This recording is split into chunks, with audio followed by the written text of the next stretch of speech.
Perfect. Okay, well, welcome to everyone who is with us here today, and hello to all of you who may end up watching the replay. And thank you for joining us. My name is Jessica Korff. I own Fleur Photography, and we focus mainly on headshots and branding, as well as we recently launched Women in Business magazine, Success REfashiond, where the goal really is about supporting growth, visibility for local women in business. In our current situation, the layout of how business is being run has definitely changed. I'm sure many of you have felt that. So in order to continue serving, I decided that I wanted to begin interviewing other local businesses who are making this time, who are taking this time and diving in, as opposed to maybe hiding out. And there's nothing wrong with hiding out, just so it's clear, it's totally fine. But for those of us who are still trying to push forward, I wanted to interview the people who are out there, they're getting creative, they're making an impact, or they have expertise that can help guide the rest of us through these really uncertain times. So today, I have with me Heather Rosson, and she's with Blessed Business Builders. Thank you for meeting with us today, Heather. I'm so excited to have you on. Heather and I know each other from many different things we've been a part of over the past. I've also done her photos, and I have taken one of her classes, and she is phenomenal. I'm excited to have her on with you. Heather, will you please tell us more about you and what you do? Sure. I am an Arizona native, so I am the mother of 3, but they're all older. So we were just talking about that. My oldest one just turned 21 yesterday. And, we talk about it going fast, but nobody ever told me quite how fast it goes. And so, I've done so many things in my adult life, but the majority of it was spent as a high school math teacher. And then I left the classroom about 3 years ago and was looking for what I wanted to do next and had some good ideas, but I started a local service business and I still have that. I'm not working in it day to day. And so the Blessed Business Builders is what I started along with that. And it really is where my focus is right now. So. Excellent. And tell us more about what you're specializing in. Oh, okay. Yeah. So I am a productivity coach. In 2012, I was certified as a leadership coach. And I also have a certification as a master financial coach through the Dave Ramsey Solutions organization. As I was looking through all of those things, really this whole idea of helping people stop spinning their wheels and actually take action on the things that they were dreaming about instead of just continue to dream about them is where I felt like the call, right, to try and just help.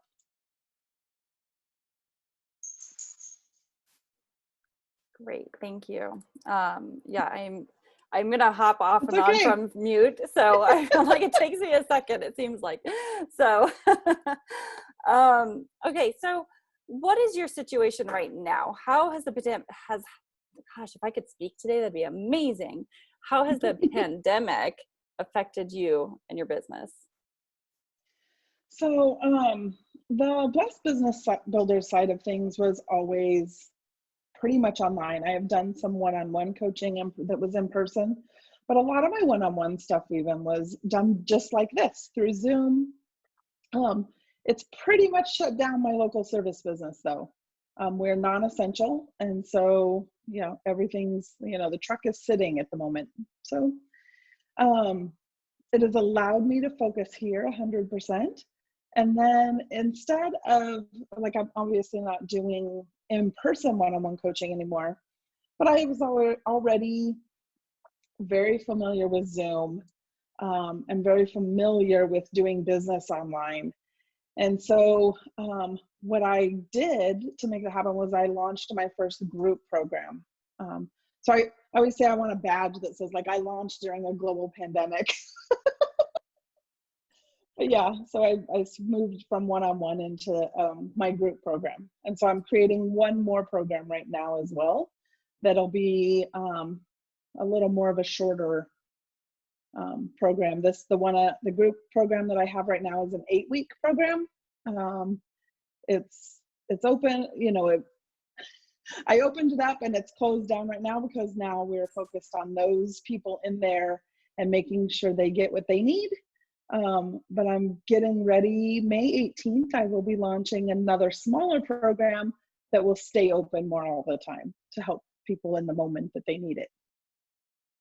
Excellent. I do think that you need a badge because I think it takes some serious faith and some serious fearlessness to launch something right in the middle of it, right? It's Yeah. not uncommon for great ideas and great businesses to come out of a pandemic because you're trying to figure it out.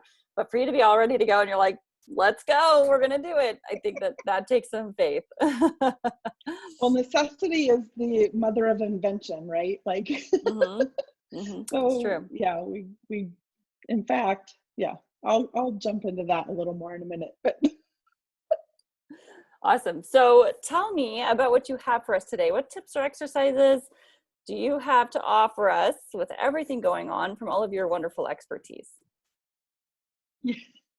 Okay. So part of what I just said, which was necessity is the mother of all invention, and so to me, productivity really comes in three parts, right? It's that innovation piece, and then the planning, and then the action or the execution of it. And so that innovation, right, is where we're talking about um, necessity being the mother of all invention. And so I use a process that helps me um, pull things in and make them necessary right now. And then it sort of helps spark creativity. And so that law is called Parkinson's law. And Parkinson's law says your work will expand to take up the amount of time you give it, right? So in using that, when I say that, I call it like the plate. Like I reduce the size of the plate, where I bring in the amount of time that I dedicate to each particular task. And then it creates this sense of urgency or this sense of necessity that at least myself, I work well under. That little tiny bit of pressure that I need to make things happen, and not just, oh, I've got all day to make it work, you know. So that's one of the areas I use there to condense that time. And then I mentioned earlier that I am a master financial coach with Ramsey Solutions. And so his debt snowball, as I started looking at financial things, I started going, you know what, this works. Well, it works with like everything, not just your time, not just your finances, like your house, right? Parkinson's law, like if I get a bigger room, I'm just going to put more crap in it. So finances is the same way, like his envelope system from Dave Ramsey, like it's putting boundaries around your dollars. And so I started looking at like, how can I apply that to my time? And so I have a morning motivation session, which is very, very similar to the debt snowball. In that you take and have like 3 different tasks, no more than 10 minutes a piece, more if you have more, but it's just like a 30-minute session of get as many small things done as you possibly can, right? And then you're checking stuff off your list. And so it's like building this momentum for your day. And then from there, I go right into a power hour, which is, if you've read the book, Eat the Frog, it's that concept. So he's like, put that first thing in your day. And I can't put it first thing in my day. If somebody can, great. I'm not ever here to tell people how to do things. I just know, what works for one person doesn't work for everybody. And so for me, I like that momentum building activity first. But then I look at what I have, and it's not necessarily the hardest thing. It's not necessarily the most urgent thing. It's not even necessarily the most important thing. It's whatever the thing is that I'm most resistant to doing. So, sometimes it's like the easy things that we're resistant to doing, and sometimes it's just the uncomfortable. So for a while, I was like making videos. I was like, all right, that has to be my hour to make them. And I put it within that hour, and when I'm done with it, I'm done with it, right? And if it takes me 2 or 3 days in a row of that power hour of that thing I'm resistant to, I'm making progress on it, but I'm not like spinning my wheels all day trying to get it done. So, what else? I don't know. I like that you talk about it being what's resistant. Doesn't always necessarily mean it's like the hardest thing, right? Like I always say it's because I'm an artist, and I know that some of that's like limited belief, right? That's self-limiting belief. But I'm like, I hate everything about my accounting. Like it's so simple. Even paying my taxes, I'm like, it's so simple. It's all there. It's all ready. I use QuickBooks. It's all like, it's simple. But I will push it off and push it off and push it off, and it is awful. Yeah. So I like that idea that that the hardest thing isn't always necessarily the hardest thing, like the most resistant thing, right? Right. Does anybody? And it's go ahead. No, you go ahead first. I was just gonna say, it's just the thing too that like hangs over your head, right? Like if you think about your accounting, because you're resistant to it, it's like this thing that hangs over your head and pulls all of your mental energy away from the things that give you energy, or even, you know, it like somehow it detracts from all the things you want to do because you have this thing you're resistant to, like kind of hanging there. Yes. So I like that momentum, and I like that getting the resistant thing, you know, just making progress on it. It's not like I'm gonna finish everything I'm resistant to in 1 hour, but I'm gonna make really, really, really good progress on it in 1 hour. Do you guys, what's something that you're always super resistant to? I'd like to hear it, if you're willing to share. Chores. What? Chores, is that what you said?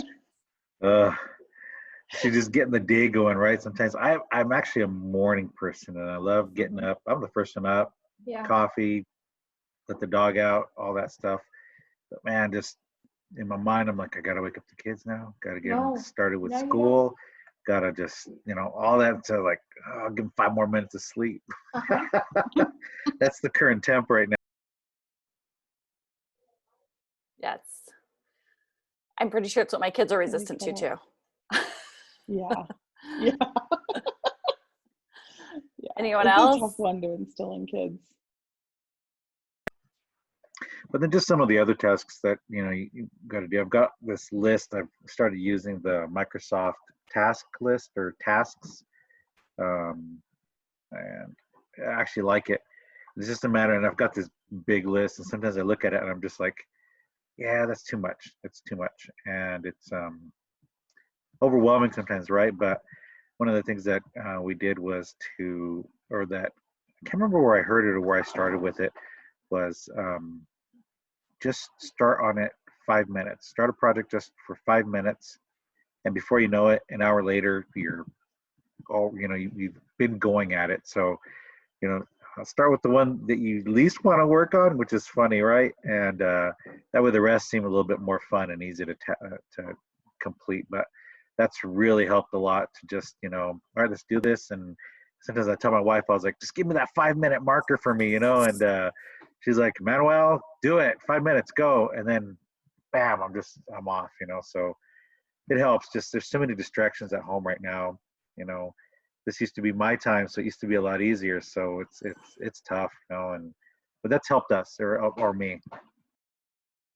Yeah, no, that concept is a great concept as far as like, you know, the idea is, just so you know, is that if you do something for 5 minutes and you get into it, then you'll do it longer. Like that's they're sort of tricking you into doing the task a little bit longer. But yeah, in our brains, you know, we're always fighting with the different parts of our brains, right? Like the prefrontal cortex and the limbic system and all of these risk and reward processes in our brains. And so what happens with what we're procrastinating is our resistance to it is bigger than the reward for doing it, especially because, you know, if we're talking about accounting, it's like, oh, I have to do it, but I'm not, you know, it's not like generating money.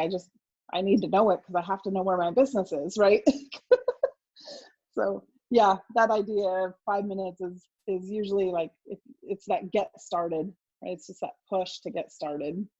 I have to trick myself all the time. I used to have to trick myself with setting an alarm or changing my time on my alarm clock, so I thought it was earlier. Like, it's so funny how that works.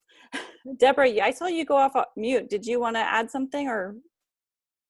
No, I was just going to say, I mean, I've been writing down these great ideas, but I noticed too, if I don't put myself in the day for personal something, a stretch, whatever it is for me, then it doesn't happen. So I really had to make that an effort, because then the day does go by. So I'm thinking, I have to do a schedule this week of what are my non-negotiables and what am I going to do, because now we are working from home, and so my husband's home, and I just quickly texted him, we've got a big brisket on because we're home all day. I'm like, can you go check it, because I don't want to leave this. And so this is important. And again, so it's just putting yourself or whatever it is for you, and that for me was resistant. I'd rather honestly take care of everybody else. Yeah. So I put myself first, and I'll make sure I get my 30 minutes in. First day. Yeah, that's pretty common for us as women too. You know, we're so used to putting everybody before ourselves. And I know Jessica knows this because she was at my workshop last month. But I tend to work in 90-minute periods, and then like a 30-minute or 20-minute usually kind of break time. And that revolves around the biology. So our bodies have the same process in the daytime as they do the nighttime. So we have these rhythms, right? Just like we do with REM sleep and then deep sleep and then light sleep and then back through that whole process again. In the daytime, our bodies are doing the same thing. So after about 90 minutes of productive time, our brain needs a break. And so I usually try and so that's why the morning momentum thing is 30 minutes, and then it's a power hour, because that's the 90 minutes. And then I'm up and I go for a walk out to the gate. I take my dog out, right? Like my brain needs to calm down. My body needs to move, instead of just sitting here in front of the computer. And then also just leaving space in your schedule as well. Just white space. I just thought leave white space in your schedule, because something's gonna come up. Like we have kids at home, you know, family members, like there's just something that's gonna come up that needs your attention. And if we don't leave a little space for the unexpected, then we feel like our whole day got derailed. And so I think those two things are super helpful for people. Because then they can, and if you happen to manage to get through the day without interruption, and you have, you know, an hour or two of white space built in, then you get to pick, right, what you do with it. Like I already did all my work activities, but that's what I have energy for, is doing a little more work. Or I have energy for, you know, going hiking with my kids, or, you know, I get to fill it with whatever I want at that point. So I think it's ironic, but it's so helpful that I know that when I build in time like that, almost like building in time for spontaneity, like it almost seems strange. Like, if it's planned, is it really spontaneous? Like that doesn't make any sense, but it does create so much peace of mind and allowance in that. So I think that that's great too. And I did take her workshop, and it was phenomenal. And she also did what one of you were talking about, with kind of taking like the things that were most important to you and you're breaking them down. And it was just a really fantastic workshop that helped walk through exactly how to do everything that needed to be done. So if you haven't taken it, I highly suggest it. Go ahead. Go ahead. Well, I was just going to say too, sorry, to Manny as well. One of the other things that I do with like the big long to-do list, because it does become overwhelming, is I sort of keep two separate lists. I have a big long to-do list that I just add stuff to as I think about them. And it honestly like sits next to me on my desk here, so that when it pops into my brain, I can just write it down real quick, and then I don't have to think about it anymore, right? I want to stay focused on the activity I'm currently working on. But then I create like a smaller to-do list that only has 3 to 5 things on it at a time. And I only replace those things as I check things off. And so it's, whether that's, I look at my whole list and like, okay, what do I want to do today? What's most urgent? What's most important? Trying hard not to let the urgent, how did I put it in the blog post? The tyranny of the urgent take over the important, right?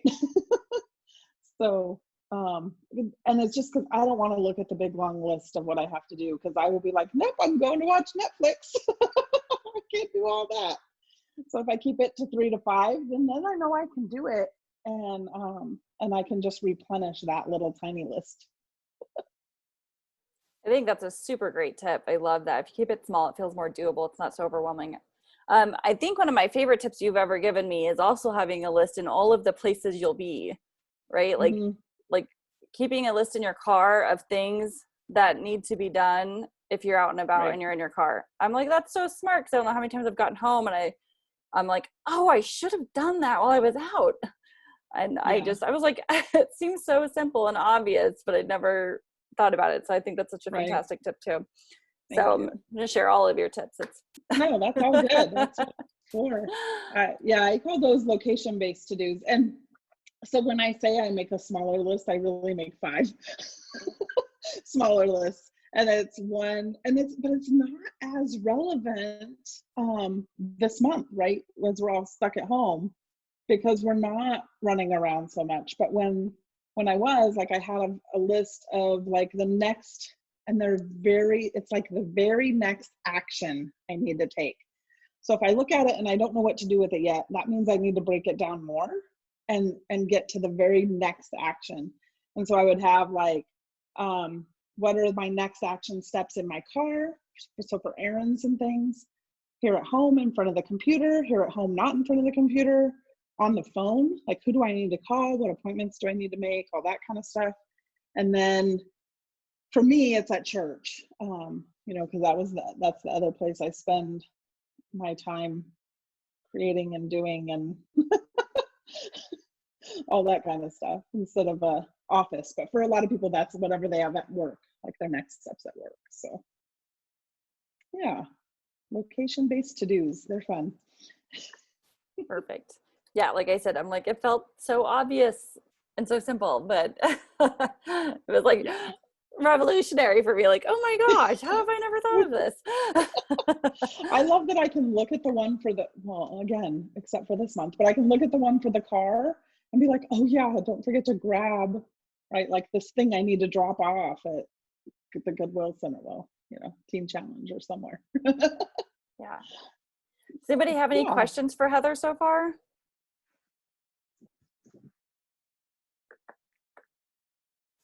Okay. All right, then I'll go on to the rest of mine. So I would love to know more. Have you ever been in a situation that has affected your business in the past? I know you've had other businesses as well. Something like the recession, probably not exactly like the pandemic, but what has affected you in the past, and what are you drawing on from those experiences now? I think there's a bunch of them, right? Like if we look back I try and do this at the beginning of every year. I do like this gratitude session for the year, but I also try and look back on my year, and I literally, I have to look at my calendars and stuff to even remember, right? Like what happened. And I think that a couple of things have really impacted the way that I do business. And one, everybody had a big moment at the time of the recession in 2008. And this is going to be one of those moments again, when we look back on it. At that point in time, my husband and I were building custom homes for people. And the housing market just crashed. I mean, like a ton of lead at that moment. But I was really super grateful at the time that we had positioned ourselves monetarily where we didn't even lose any of our projects at the time. We did make the decision to shut that business down. And then, thought later about reopening it. We've thought a couple times, he's thought a couple times about reopening it, but he just hasn't made that step. But I was super grateful for the monetary things that I've learned. And they all, like I said, it's really all of the monetary stuff is what I've transferred into the productivity and time stuff. And some of that is leaving white space. So I always tried to leave enough so that I could be generous when I want to be generous. And it's the same thing with my time. Like I want to be able to be generous when things come up and not say, I don't have time to do that. And so that was just a big moment of just being super grateful that I already had some of those thoughts in my head as far as like leaving space and leaving a buffer and all of those things. And then the next one's a little tougher. Another one was in 2014.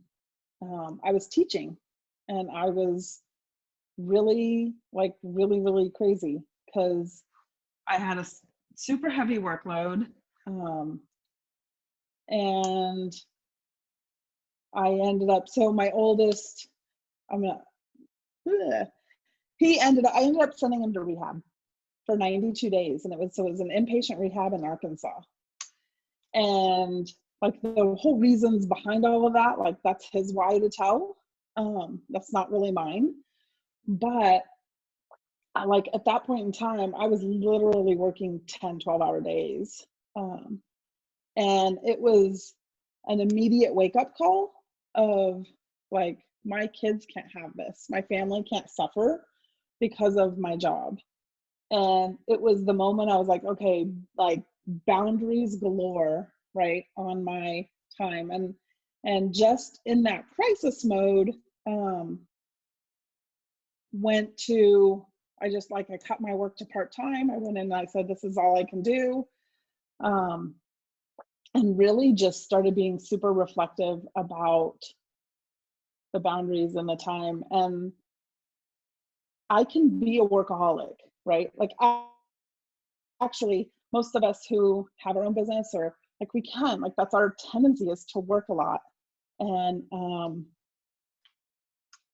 so when I started building in these systems, right, of work 90 minutes, get up for 20, it wasn't because I needed to get more done. It was because I needed boundaries on my time that took care of me and took care of my family and took care of my faith, right? And allowed room in my life for that spontaneity and that fun and all of the things that make life. As much as I love what I do and I love my job, it can't be everything, and I don't want it to be everything. Thank you for sharing that, Heather. That's really powerful, I think. And I know that's really personal, but I think it's really important for us to see. Like, I think it's so important that you brought up that so easily work can become so consuming that our family does suffer, and because they're just making it work while we're doing what we're doing, we don't even see it happening. So sometimes it's a little late. So I appreciate you sharing that. No, I mean, now it was one of the best things, honestly, like ever, because everything looks different, as far as my kids go, and yeah, it was good for them too. All of them, and not just the one I sent.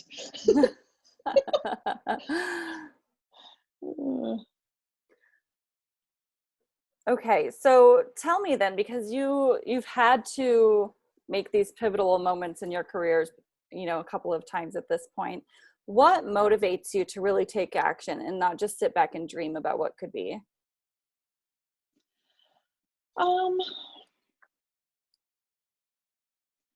I think it's it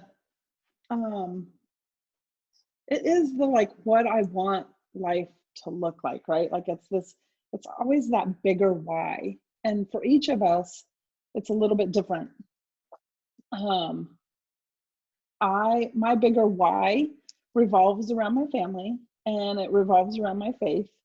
And just quite frankly, making an impact in the world. So people, just to help people.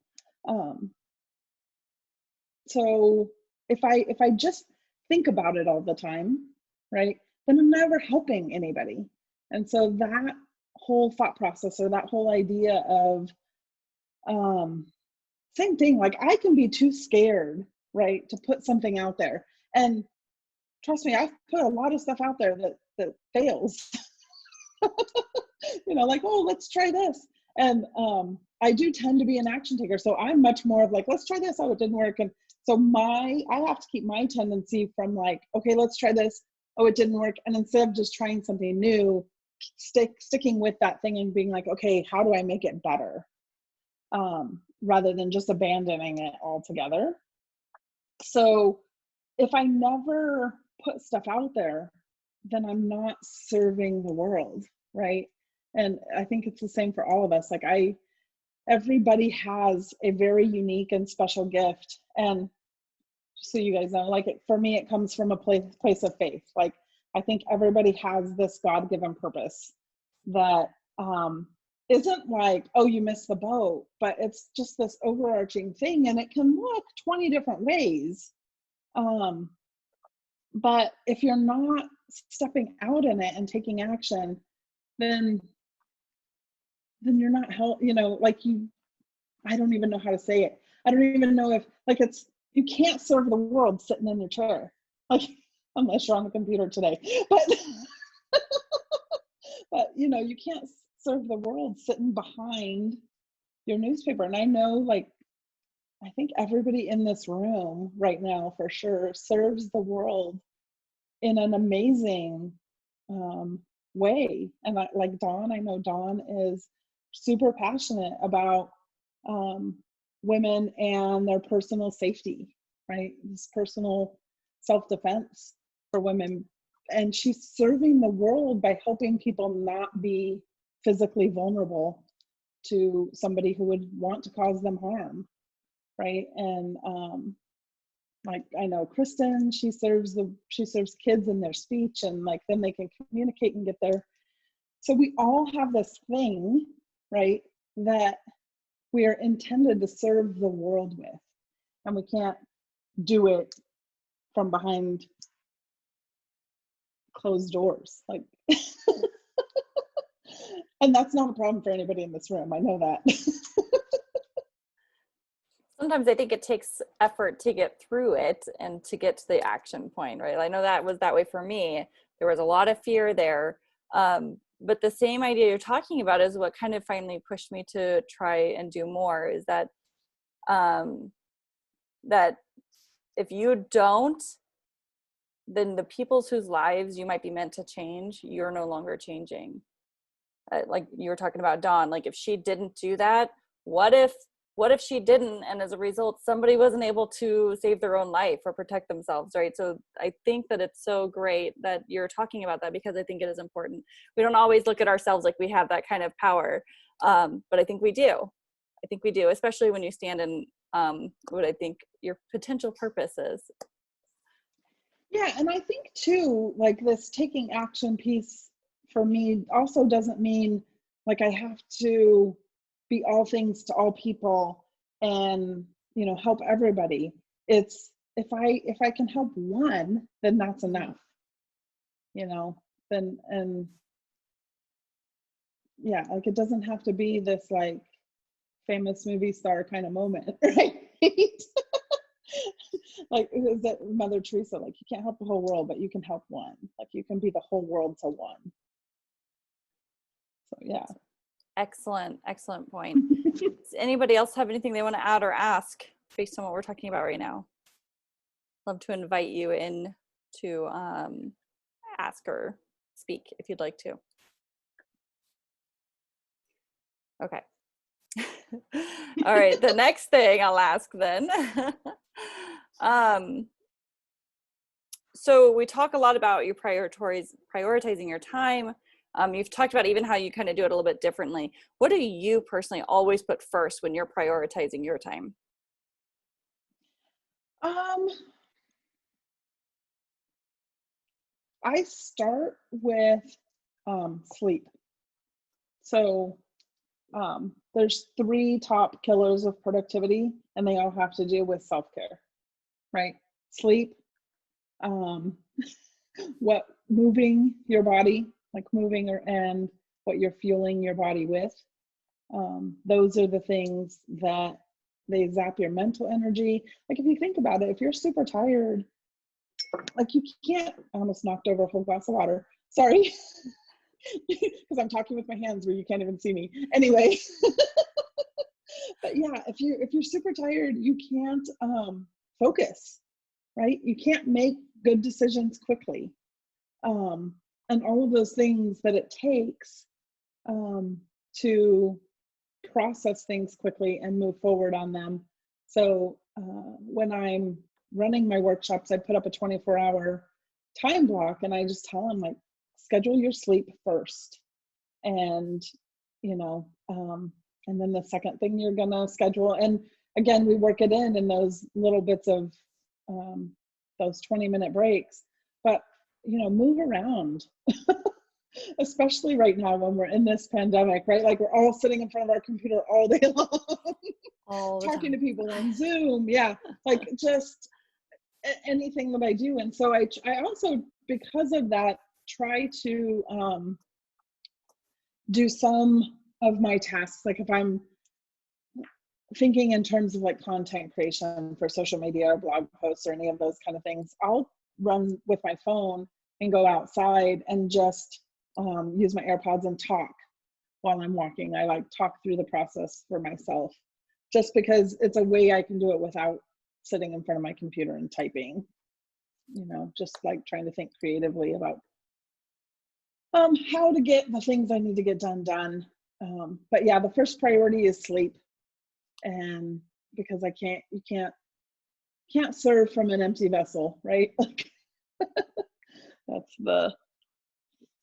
Yeah, that's very true. And I think, like you said, as women, and like Deborah was talking about, how we tend to want to give to everyone else, and put ourselves on the back burner. It's just almost second nature. And we often try to pour from an empty cup, right? Like we don't. Yeah. We don't remember to fill it for ourselves. Yeah, it's just not possible. So, yeah, sleep. And then, like I said, like those things that I'm the other thing I try and do is something called task batching. And so I try and put like tasks with like tasks, so my brain doesn't have to switch gears all the time. So like when I'm doing, let's say, content creation for social media stuff, right? I spend time like thinking about it all and planning it all out and coming up with ideas. And in between those, I don't like run off and make the graphic for it, right? Like I just am staying in the lane of idea creation and coming up with the questions and that kind of stuff. And then at another time, I'm going to go through and I'm going to batch all that together too, where I just create images, like just, so yeah, I don't know, another little. That's a really good idea that I had never thought of. Yeah. When I was teaching, I used to grade, this is sort of how that came up. I used to grade papers this way. So instead of like grading the whole test of one kid and then flipping to the next, and I would grade like one question on everybody's. For a couple reasons, it kept me more consistent, right? Like I wasn't, because if I grade half of the class and then later go grade the other half, like something in my brain changes in between those two times, and they might be a little bit more, little disparity there in how I'm grading it. So I did one question at a time for all 180 of them. Plus, my brain was only thinking of this one thing I'm looking for, right? I'm looking for this answer, and if it's not that answer, I'm looking for these steps, and that's the only thing I'm looking for over and over and over again. And it was actually faster to do it that way than to do each one individually. I love that. Thank you. That's going to be super helpful too, and everything I'm trying to create for everybody over here. I really love this one. This question I just recently added. Tell me something good. What good has come to you out of this whole shutdown? aside from that, your now 21-year-old actually got to stay home. Didn't get to go to the bar.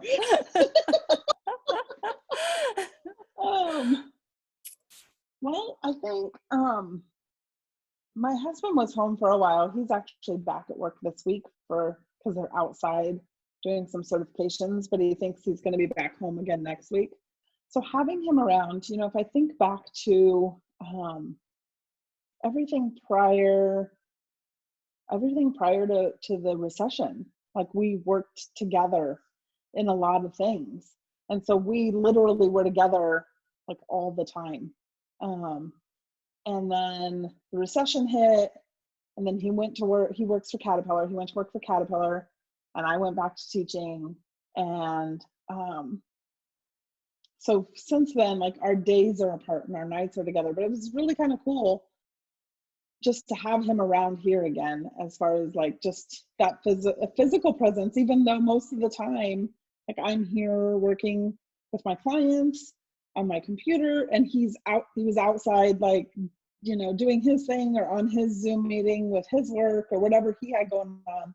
It's not like we're, working together again, but just that physical presence I was actually pretty shocked at how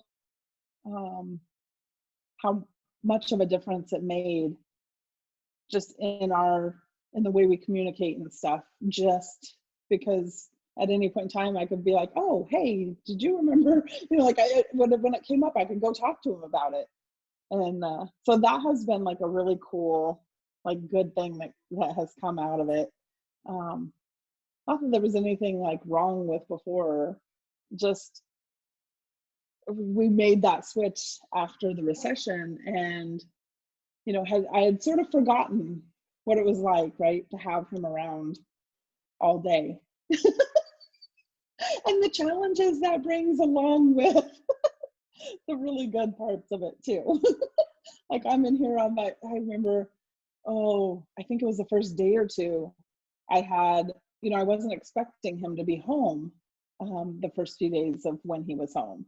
And so I had a bunch of online stuff scheduled, and I don't know if I can show you guys, I'm in this front room of my house. So there's no doors, right? Like over there is my living room, and behind that wall is my kitchen. And he was at the dining room table on a Zoom call with work, and he talks so loud. And I was just like, oh my goodness, can you stop? Like, bring it down. I went and got him his AirPods and handed them to him. He goes, is that a hint? I'm like, yes.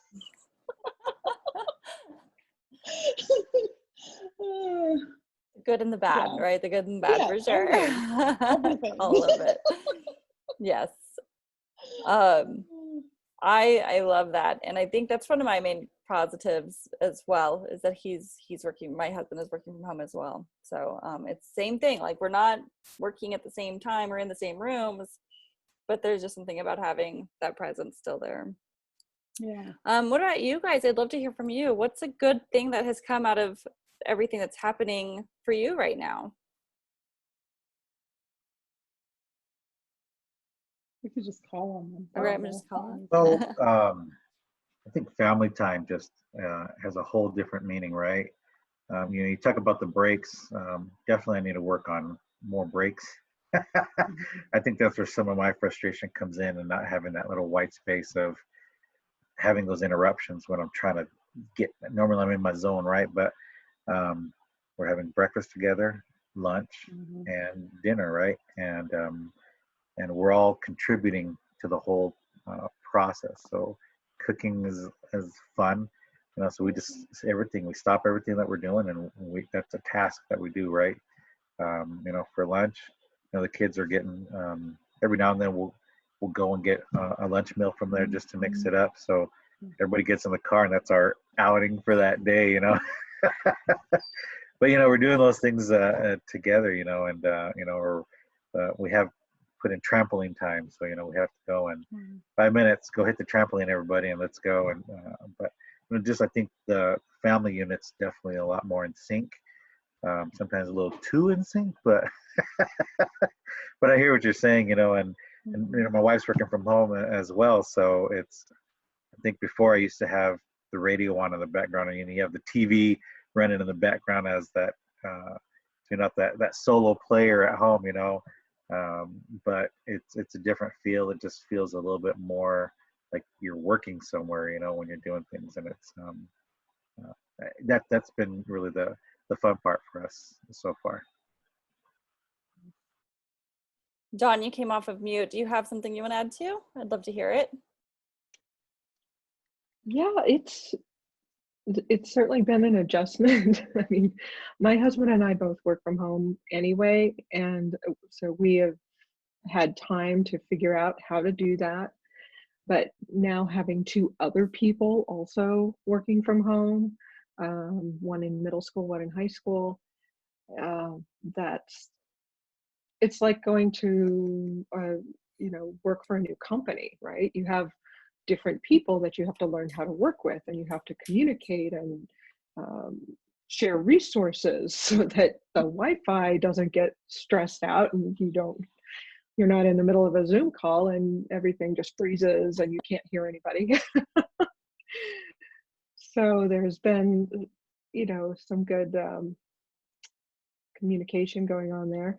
But I was also at a point in my seminars where I was sort of wrapping up the live seminars and looking forward to taking a couple of months to look into audiovisual equipment and figuring out how to bring things online. And that was this time. So even if I hadn't been planning on it, I would have been forced to do it anyway. But a benefit of this whole situation is that now there's so much out there for me to see. There's like so much input so that I can see different ways of doing it.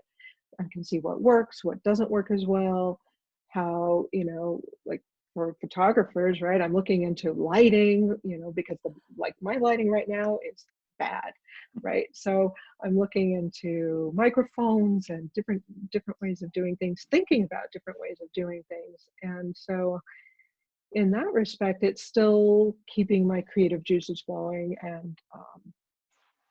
and it's actually providing some really good input for how to do things even better going forward. So I'm trying to keep a positive spin on things, and it's not always easy, but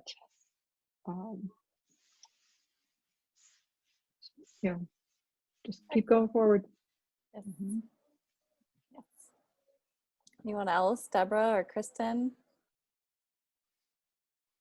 I totally agree with the family thing. I was going to say the same thing. That's a huge thing, being able to, especially because my youngest is 16, so normally he's not around all the time. He's doing soccer or something, but it's been a huge blessing to be able to do lots of things together, and we, even with my husband and stuff, with him being home, we get to go walking and hiking and, just different things that are bringing us together. But it's also been very hard. I'm a speech pathologist in the school. So I'm doing everything from home and doing lots of teletherapy and stuff, and very type A. So it's very difficult, the whole separation from church and state. I feel like I work 24/7. My husband's like, what are you doing? I'm replying to emails, or even it's 10 o'clock at night and I'm emailing parents back and forth, or it just never stops. And it's very hard I need, I like what Heather said about the breaks and different timing and things, because I feel like 7 days a week, 24/7, I'm pretty much doing work, even though I'll come sit and do a little bit. And because we're just supposed to be available for our 7:15 to 2:45, but it never works that way. So it's been a learning curve.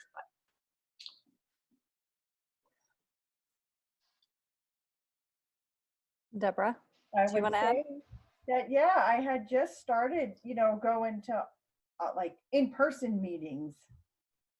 And then it just kind of ended. And now I'm like, okay, get comfortable with Zoom, get comfortable with meeting people. And honestly, when I replied to this one, I was like, oh, I thought this was just, you were going to interview and we'd be watching. So I'll have to be more mindful of that the next time. But I was like, okay. But as far as being home, yeah, today Mike is off and on, so he's here and there. But I put him upstairs and I'm downstairs, and that is good. But as far as we don't have any kids at home right now, but dear Lord, we just talk a whole bunch. I mean, and it is in a good way, but we're discovering, because now it's like, well, even when you have the whole world open, it's like, well, what were we doing? And now that it's taken away, it's like, okay, well, what can we do? What do we like to do? And we've gone from, oh, we'll buy a pop-up trailer. Oh, if we had this. And then we kind of just scaled it way back down to, okay, we'll get bicycles. Just so we are tired of walking the neighborhood and hiking the same spot. So I'm like, let's just venture a little bit out more. So this way, if something does happen again, you can have that opportunity, to be free and still separate. So now our brain now is just thinking a little bit further out. Looking forward to being with people, but still, what can we do that we can do together? So yeah, no, I would say it's been good. And when you walk the neighborhood, you can hear people how they're having dinner together. And I can see the kids because they're not at soccer practice. And I mean, I did my time with that, but it's nice to see people around. I'm like, wow, I didn't know I had so many neighbors. So I think a lot of good has come, and I do hope that people remember they can cook at home, they can exercise at home, we can reach out. It's not the same, but there are options, and just learning new ways like most of us are doing. So grateful for this. Thank you. Yeah. Thank you. So yeah, go ahead, Heather. I was just going to say, I love the point you made, Deborah, about like going from, wait, what am I doing next? So like, oh, wait, what do I want? Like, what do I want in my life? And that's the piece I hope we hold on to when we're done with all of this, whenever that may or may not be, I don't know. But just this like super intentional, like productivity isn't about getting something done all the time, right? It's just about being intentional, and like having intentional rest versus numbing out, or and intentionally planning your time slots, and intentionally leaving white space so you can be generous with your time. And so it's just that being intentional part. And then to Kristen, really quick, I actually, it was funny because the people I have I have another client in education. She works for an outside company, but through the school district, much like you do. And she's writing IEPs like all the time right now. And same thing, she feels like it's taking over her life. And so one of the things her and I talked about was like setting 2 alarms on her phone. And one was like her day ends at 3:40. So set your alarm at 3:40 for your end of day. And then 4 o'clock, because at 4 o'clock you're done and you're like not doing it anymore. and just trying for her to put those boundaries around her time, because she was not, again, like we're back to like, she wasn't sleeping, she wasn't taking care of herself. Every time I talked to her, she was like, God, it's hard. And she's in New York. So, she's in this epicenter of everything that's happening right now. And so the emotional part of that was draining, and she was doing so much more work, right? That she just, like, she was tired. Honestly, every time I talked to her, I started to get worried about her. And I was like, you have to put boundaries on your time. And we put in a few methods in place to get more done in less time in the time she's working, but really just some self-care stuff that she desperately needed. So. Right. No. I want to address for Deborah that no one ever has to interact, but if you've ever attended any of my workshops or any of my talks or speaking things, I'm a big fan of interaction. So I don't want everyone to just listen to me or anything. So I love when people get involved and, participate as well. And I also think you get the most value out of it when you do.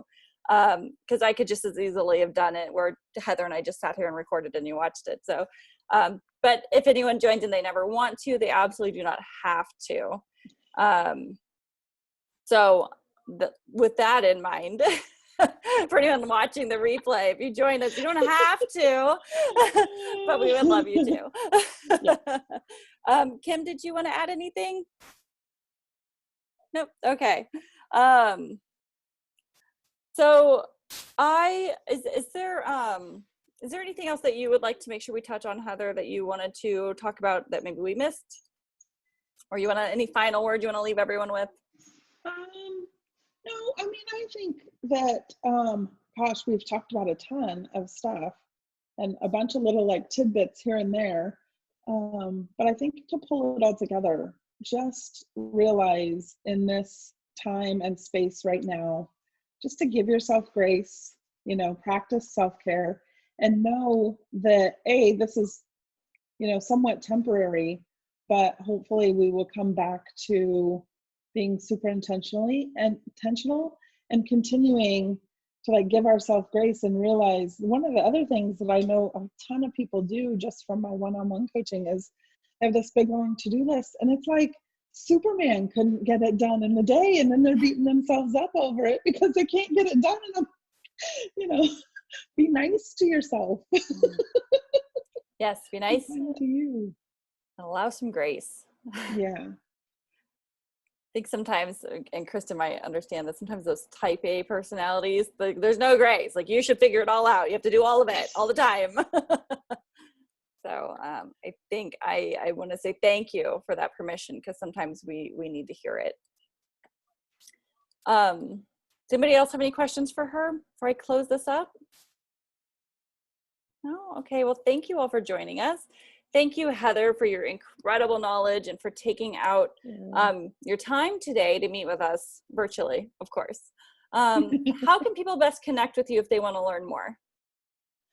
I think right now, just go to my website, which is super easy. It's just heatherrosson.com.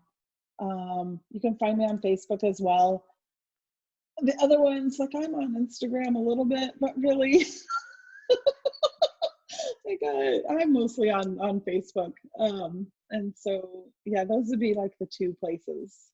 Fantastic. And then if you go, No, yes. if you go to my website and you want a copy of, I have, I am doing a planning workshop again next week. I'm doing 2 of them. Last month I did like 5. Next week I'm doing 2.